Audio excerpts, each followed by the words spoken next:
للحكي عن الشارع، لأن الصندوق في الثورة ده مؤقت مش 4 سنين. طيب الحكي عن الشارع، بعود للأستاذ باسم كامل عضو مجلس الشعب السابق، وأيضا الآن معي ينضم إلي بصفته من الحزب المصري الديمقراطي. مساء الخير يا أستاذ باسم.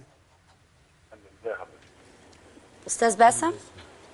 أنا سامع حضرتك. أيوة أستاذ باسم، بداية الدعوة للاعتصام والتظاهر يوم الثلاثاء، هل هي فتح معركة، إعلان معركة مع النظام الحالي، لا سيما أنه الشعارات كانت الشعب يريد إسقاط النظام اليوم؟ يعني هو طبعا الكلام صح بس معكوس. يعني ما ينفعش رد الفعل يبقى هو اللي إعلان المعركة. الشعب المصري لغاية امبارح قاعد بيتمنى على الرئيس المنتخب، زي ما بيحبوا يقولوا دايما الرئيس المنتخب الدكتور محمد مرسي، انه يطلع في وقت من الاوقات ويعبر عن ان هو رئيس لكل المصريين زي ما احنا كنا بنتمنى.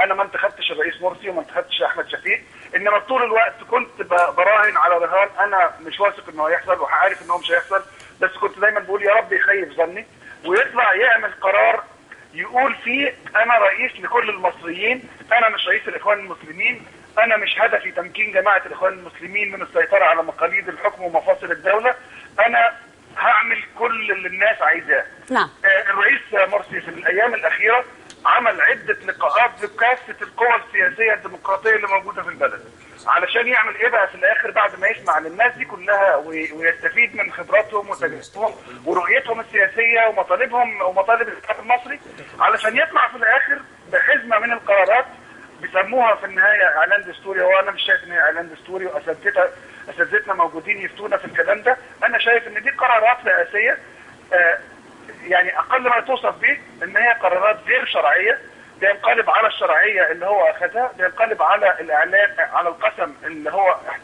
يحترم فيه الدستور والقانون، وبيقول لنا يا جماعه انا في النهايه جاي هنا غصب عنكم، انتم مالكوش لازمه عندي، انا بأعيد انتاج نظام مستبد، نظام لا يراعي مصلحه المواطن. انا في ايدي سلطه اسمها سلطه تنفيذيه، وخدت معاها حاجه اسمها السلطه التشريعيه، وكمان النهارده بقول لكم انا هاخد السلطه القضائيه.